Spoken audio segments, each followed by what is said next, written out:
what can be better than perfection? Well, something maybe a bit more perfect? But is that even possible? Well, the thing is, Capcom tries to find out by remaking the all-time classic game, Resident Evil 4. It was perfect. Perfect. Everything, down to the last minute details. Did they succeed? Well, yes and no. As usual, it is a bit more complicated. So, let me explain. Okay, I lied a bit. I don't think that the Resident Evil 4 was perfect. I don't think that there is a perfect game. Furthermore, I don't believe in perfect experiences. That said, Resident Evil 4 probably is one of the games that is as close to perfection as a video game can get, and probably is one of the top 10 most important games of all time. Not action or horror, no, just all games. It's right up there with Super Mario Bros, Doom, Half-Life and other greats. If you are not into gaming in 2005 when Resident Evil 4 came out, or maybe you did not have PlayStation 2 or GameCube, maybe you were too young, maybe you do not like or did not like horror games or Resident Evil series as such, you might have a hard time understanding why this game is such a big deal and why it is so beloved by me and many others. To understand that, we have to travel back in time. Basically, two things why Resident Evil 4 is so good, loved and so important. Firstly, Resident Evil 4 basically invented a new type of an action game and at the same time saved the whole Resident Evil series and maybe even Capcom, who knows. You see, at that time Resident Evil was dying. The greatness that was Resident Evil 1 and Resident Evil 2 was slowly eroded by 11 games that followed them. Some were pretty good, like Code Veronica, some bad, like Gaiden. But overall, a big meh. At the same time, Silent Hill 2 in 2001 demonstrated masterclass in horror. 3D was not a new thing and people were understandably bored of the static backgrounds and fixed camera angles Resi was known for. People were playing GTA Vice City and San Andreas at the time. Sands of Time and Jedi Knight Jedi Academy were out. 3D action game space was full with bangers and, more importantly, technologically impressive games. Industry was marching forward and what seemed scary and effective in 1997 did not work anymore. The development for Resident Evil started actually already in 1999, but as stated in a small promo documentary from Capcom in 2005, they knew that they need something new, that they need something different. They knew that old Resident Evil style will just not work in modern times. I've worked on a number of Resident Evil titles in the past, and honestly, I think the series had been recycling the same patterns, the same gameplay each time. The creators were starting to get bored with it, and many moved to other projects. So I spoke to Mikami-san, the director, and we talked about reshaping the series and winning back the fans. So they set out to rework the series and accidentally discovered Devil May Cry. It is true, look it up. Basically, one of the early versions of Resident Evil 4 turned into Devil May Cry. And now, knowing this, you can definitely see some similarities in the characters, enemies and general game design. Capcom, seeing where the industry winds are blowing, changed up almost everything from the original games. Earlier Resident Evil games have all been in everyday settings, allowing you to see your environment crumble around you. But with this game, you're entering a completely isolated world. Starting from the location and story, we, from a generally American setting, travel to rural Europe. Resident Evil 4 also ditched zombies, while to be fair, not much of a difference who you shoot, zombies or infected peasants. And of course the biggest change, camera and controls. This close to the shoulder camera angle was something not seen often and completely new to a Resi game. It opened the doors for totally new approach in game design. But in some ways, combat, when you think about it, is actually a very logical evolution of the traditional Resident Evil shooting style. Player is still forced to stand and not move while shooting.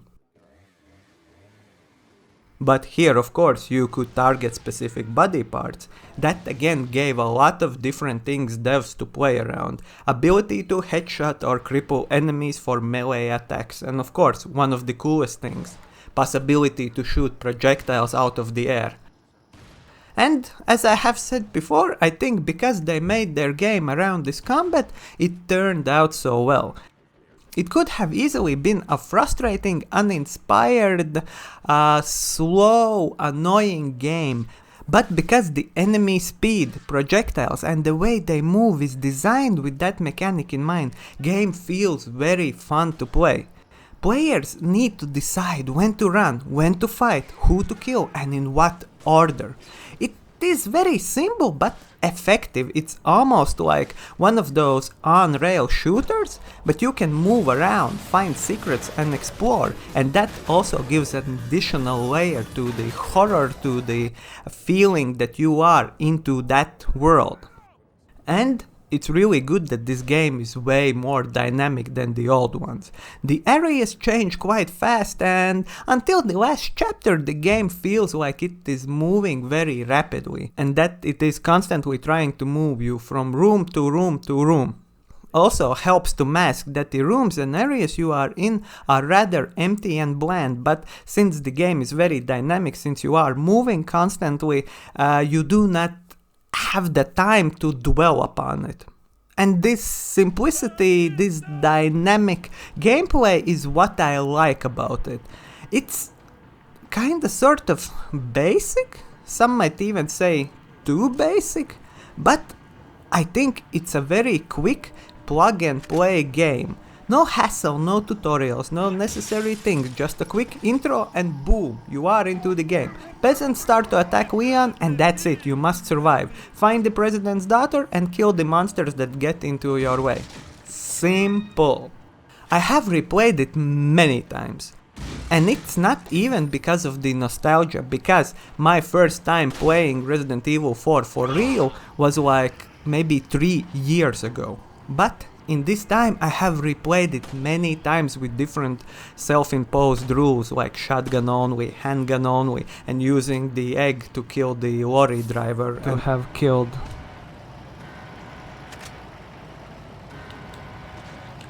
Yes! Yes! Yes! Woo! We did it! The thing is, I like how fast you can do this game if you run past most of the enemies and stop only to collect some important things and kill the enemies you definitely need to kill. This game feels light, as in fast and swift. And except for the story and maybe a bit too long final third of the game, it flies by. It's a rush to play. It's a real pure enjoyment once you get used to the horrible controls, because those controls are bad. Even in 2005 they were not that great.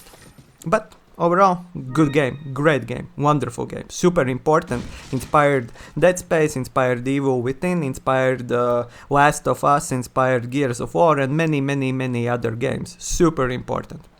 I knew you'd be fine if you landed on your butt. So, why Resident Evil 4 Remake is so good? You gotta be kidding me. And here we get to 2023. Well, actually, we need a little bit more history. You see, after Resident Evil 4 came out in 2005, Capcom went all in on action horror and made 10 games. But no one was as good or loved like Resident Evil 4. And not surprisingly, the series was down again, but as previously, they went back to the drawing board and reset the series with Resident Evil 7. One of my favorite horror games. It's dirty, scary, dark and unsettling. The new engine also helped. Game looked gorgeous. So they returned to the survival horror, they returned to the horror after years and years of action horror. And from that point on, they made Resident Evil 8 and remade Resident Evil 2, who is maybe the best remake still, and Resident Evil 3, which was not bad, but short. And after testing out the European Village development skills by making Resident Evil 8, they felt ready to fight God. That is to say, remake Resident Evil 4. So, how did they do? In one word? Great. They did very good. This is an intelligent remake, in the sense that it is sort of very faithful to the original, but smart, in the way it mixes things up. Everything fans love.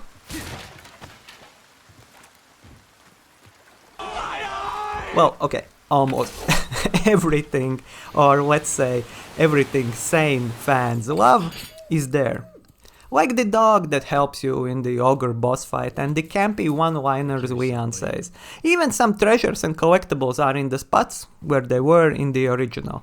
Of course, some things are mixed and changed, like some areas are expanded upon, while others might be placed slightly different than in the original, and other areas might have been deleted. Like probably the most notable thing is they removed the giant Salazar statue that chases you around. But the areas are connected to each other in a more real feeling way than it was in the old game.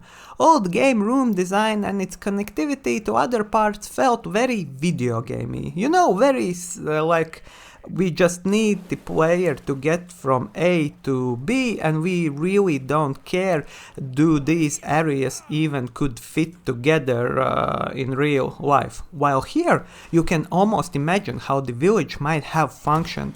For example, at the beginning, at the village fight, you can actually in the new game plus use sniper rifle to shoot the church bell that will summon the peasants away. I really love it. I think it's very nice, and this design almost makes me think of Dark Souls level design where you can see and interact with other areas while being still in previous areas and so on. It is very smart. But overall, the game area design and visuals are magnificent. Combat is also somewhat like the old, but more. Because enemies are way faster, stronger and more intelligent. That means it's harder to run past them. And some might turn into something similar to the Crimson Heads from Resident Evil 1 Remake. Therefore, at least in my first time playing, I felt that I need to kill most of the enemies. And that's not a problem, as the combat is very fun, since you can now swap weapons on the fly. I felt more encouraged to switch weapons up depending on what enemies are doing and what type of enemies I am up against. No more running around with just shotgun. The melee with iconic roundhouse kicks and suplexes is very well integrated. Stagger enemies, use melee attacks, you feel like a badass doing that. And that comes together with the new knife mechanics. If enemy grabs you, you can stab them to escape. Knives have durability, but they can also be used to parry attacks and kill enemies that you have blinded with flashbangs. It's awesome. Leon feels more like the super cool action dude from CGI Resi movies than the nimble boy he was in the original. In some ways, this combat even draws closer to the Devil May Cry spectacle combat than the original gallery shooter style game that was Resident Evil 4 2005. And of course we have crafting and stealth, because it's the timeline where every game needs this. But, here it actually makes sense. It works here. I'm so happy that it works here. Plus, I find it fascinating in the context that Shinji Mikami, after leaving Capcom, later worked and published a video game called Evil Within, the weird love letter to Resident Evil 4. And that game improved upon Resident Evil formula by adding, yes, stealth and crafting. And so, now we have come a full circle. Resident Evil 4 Remake took inspiration from the original game's director's game that was made based on Resident Evil 4. It's fun. But yes, back to stealth. It works here thematically as it emphasizes that Leon is a dangerous dude. It helps to underline that he has a specific set of skills. I can tell you I don't have money, but what I do have are a very particular set of skills. Skills I've acquired over a very long career. And it works also with the gameplay, as many areas have quite a lot of enemies, and taking at least a couple of them down before they spot you is a nice bonus. Although I must say that, like in most games that are not stealth games, sneaking is a bit jank, and enemies sometimes won't see you when you are quite visible, and sometimes they will spot you from strange angles and large distance. So, it is what it is. From the story perspective, there are no significant changes. It is still the same Resident Evil 4 story, only the modern graphics make it feel a bit more horror than campy B movie. But I like the improved characters. Louis is more roguish and charming, while Ashley seems more reasonable and less bratty. Fact that she can actually climb down ladders this time probably helped. Are you okay? Yeah. Nighty-night. Nights.